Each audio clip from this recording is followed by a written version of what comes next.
Alright, everybody, welcome back to a new episode. So, today's episode is going to be a productive one, I hope. But first off, we're going to start it here in Spawn, because we haven't been here for a couple episodes. And I don't want, you to forget about this place, or me to forget about this place. And it's kind of nice to get a little bit of a break from just digging out spots and where the factory's going to be.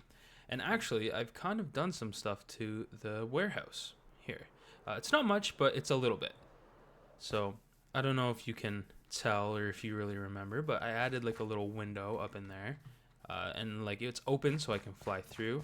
And then I added just some piles of some like materials and stuff that the warehouse might, keep outside under these little awnings. So like a bunch of coal, some copper, so it's just kind of like, oh, well, if we need to smelt the coal or we need to smelt the copper, we got the fuel and the copper right here. We just bring out some wheelbarrows or whatever, bring it in, throw it in the incinerator and whatnot. But also, let's see if I'll make it in here. Nice. I added like a little garage door here and kind of did this. I'm not sure if I really like that yet, but yeah, I added this little garage door. It's like halfway closed, halfway open. I don't know. Depends if you're an optimist or a pessimist, I guess. But yeah, I think it looks really cool. I actually have some plans for this area. I kind of want to do like a loading bay, a loading dock. That was kind of the original idea with like building this big door. I believe I even say that when I explain why I built this door. But that obviously is going to be for another time. But yeah, I think it looks pretty sweet. I think it looks really cool. And I added the window up there too. I should probably take down that torch. But yeah, I think I'd need to do a little work still to this. Maybe kind of make it evened out a little bit. But the real reason I'm here today is because I don't think I ever really showed how exactly the incinerator works. Like I showed an example with like arrows, but it's not really an amazing example, So I kind of I want to build the iron farm today.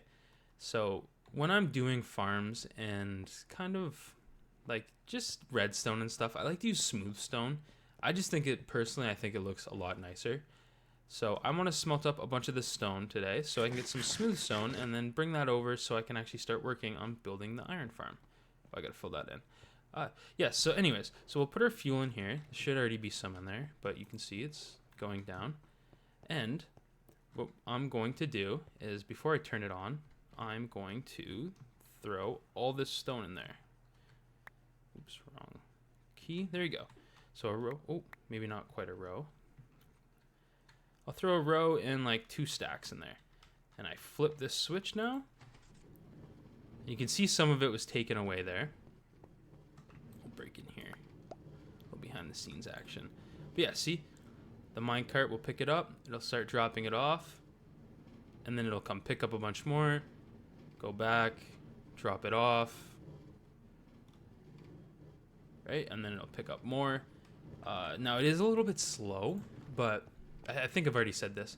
But yeah, I could do about a stack and a half, I think, before the items start despawning. But yeah, and then if we come down here, it's just your everyday, normal, kind of super smelter. This is the fuel, so the fuel comes back here. And it's actually, I think it's already distributed all the ones I dropped in. Yeah, the fuel's in here. And then everything else is on this one, and it gets dropped in there. So yeah, it's pretty nice. I guess it is a bit of a problem though, because it only leaves out a couple. Like it only takes out like 10 at a time. I guess that's not enough to totally bring it all the way down. So maybe I'll just add some to the chest too, just to get it going, because I'm gonna need a lot of that for the iron farm, for future redstone, and to build the cooling tower as well. So I might as well just get a bunch smelted up here while I'm here. But yeah, so just kind of wanted to show that off to you, show it in action, just so you can kind of see how it works and kind of the idea behind it. I think it's a cool little device. I don't think it's 100% practical throwing items in there every single time, but I think it's cool. It makes it just kind of useful, like it actually has a purpose. It's not just here for the aesthetic. Eventually I do have to build the thing that brings the items out and drops them down for me or puts them in a chest and whatnot. But again, that's for another day. I'm not really too worried about that right now. I can just go down this ladder, go to this chest and grab them. But yeah, so I'm going to let this smelt up, and just kind of so I can get a bunch of blocks and stuff. And maybe I definitely will start collecting all the other blocks I need for the iron farm. So I will see you back when we're at the factory. All right, everyone, here we are back at the factory area. And I have run into a bit of a snag, unfortunately. So I wanted to build the iron farm, I guess, and kind of get it planned out.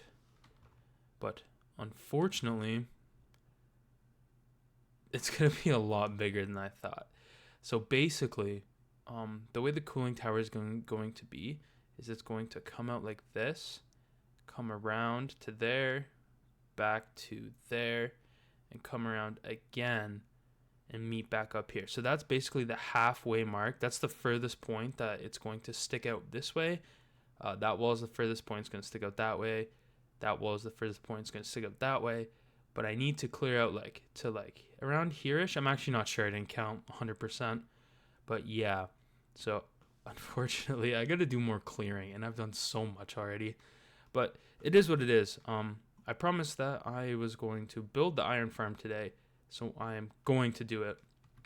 In fact, if I come down here quickly, I have everything I need to build it here. Everything is already in these shulker boxes. So really, I'm just waiting on clearing out this area. So that is what I'm going to work on next, because I really need iron. I'm like completely out of iron. I have a bit of iron ore from digging this out, but it's nowhere near how much I need. And I would like to have at least a beacon's worth of iron blocks, so I don't have to use my gold and diamond blocks. But I'm going to get to work on mining out the rest of that area, and I'll be back with you once I'm ready to actually start building the iron farm. So I will see you then. Okay, everybody, welcome back. It's a bit dark out, so hopefully you're able to see, but I've cleared out that kind of land down there that I wanted to clear out. And I've also kind of outlined exactly where the cooling tower is going to sit. So these red blocks are kind of like the furthest out that each side of the cylinder goes. And in the middle, in the very middle, is where I'm going to put the iron farm. So I am going to start working on that, and it should be done right about now. All right, the hard part is now done. I still have to get the villagers and the zombies in there. I need 3 for each of these little capsules, so I believe that's 24 villagers in total and 4 zombies. But that is quite a headache, so I gotta work on that next. I hope that transition was nice. I don't know if it'll work out or not. I'll have to figure it out when I go and edit the video, but we'll see if that worked out. I saw Scar do it in a video, and I wanted to try my hand at it. But yeah, so I'm gonna go get all the villagers. I need to find a village still, but I'll get the villagers, get the zombies in, and I'll catch you back once I got that done.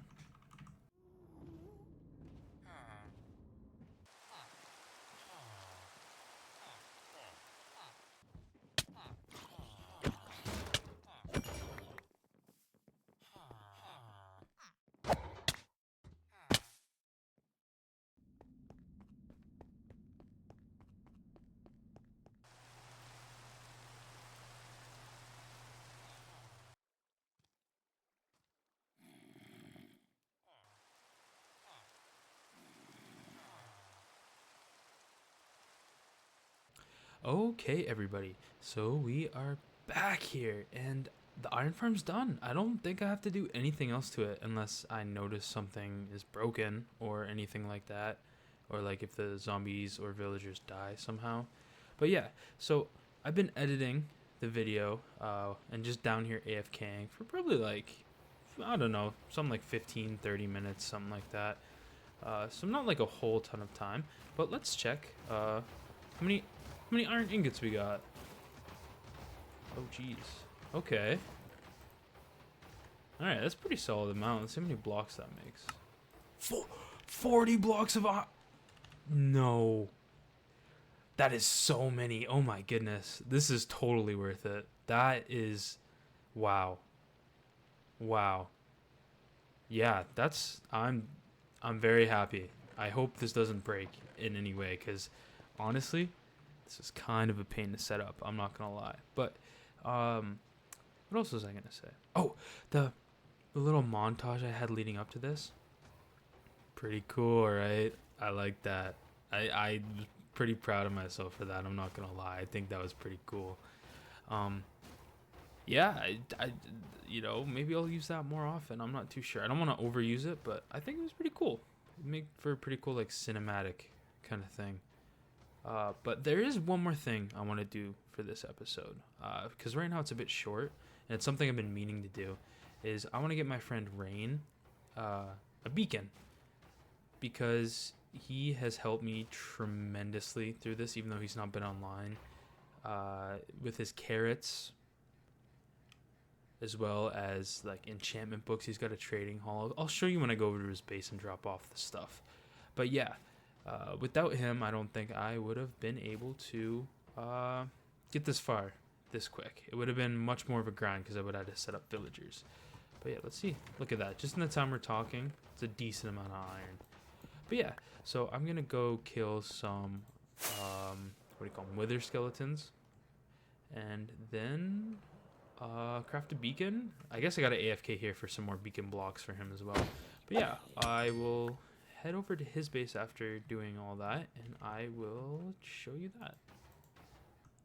Okay, everyone, we're here at Raeyne's base, and I have dropped off the little gift for him. So here it is. Added some pumpkin pies, as a little get him in early to my pumpkin pie business whenever I get that set up.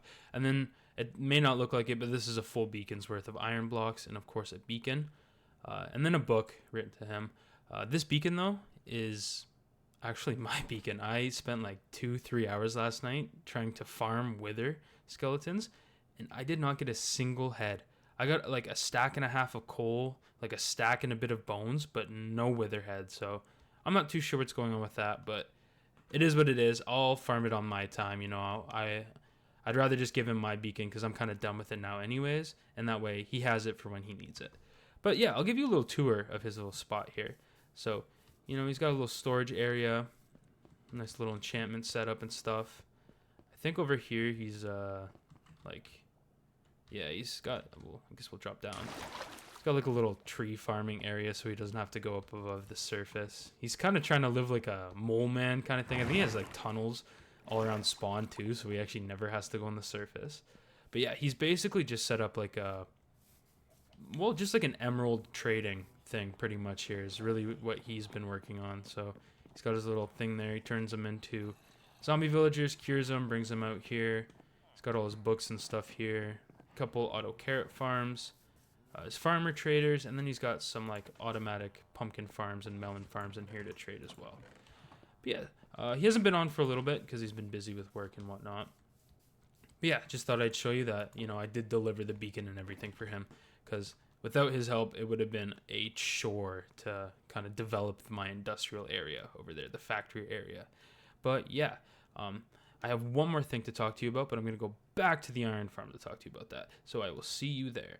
Okay, everyone, we're back here at the iron farm. And first of all, I'm not sure if I mentioned it or not, but the design is by They6. I will leave a link in the description for the video tutorial kind of thing, how to build it. It's actually not posted by them. It's posted by someone else, but yeah, I'll leave it down there. But I'll just describe kind of how it works. So basically, you just have your villager kind of pods here, and then you have a zombie in the middle just bouncing up and down on a water stream. And when they bounce up and down, it'll scare the villagers, and then it spawns a golem. It goes in, kills them, and then once it's killed, it'll then spawn another golem, and yeah. So yeah, that's pretty much how it works. It's pretty routine, pretty basic. But yeah, there's 4 quadrants, so it's pretty efficient actually. And I will show you what I have. Yes, okay, yeah. So I think I was out the other day for pretty much the whole day. I'd say more like half a day, and I just kind of left it running, and I was able to get this many blocks of iron, which is awesome. But the more observant of you may kind of realize that I'm not going to need all this iron for myself, and that's why I'm going to build an iron shop. Yes, that's what this whole thing was for. I wanted to build the iron shop. I built one in Season 1, and it did pretty well, and it's always good to have iron available. And for some of my builds I have planned for later on, I kind of also need a lot of iron. So it is for me, but also for everybody else. So I have a really cool idea for that shop, but that will have to wait for the next episode. So thank you for watching, and I will see you then.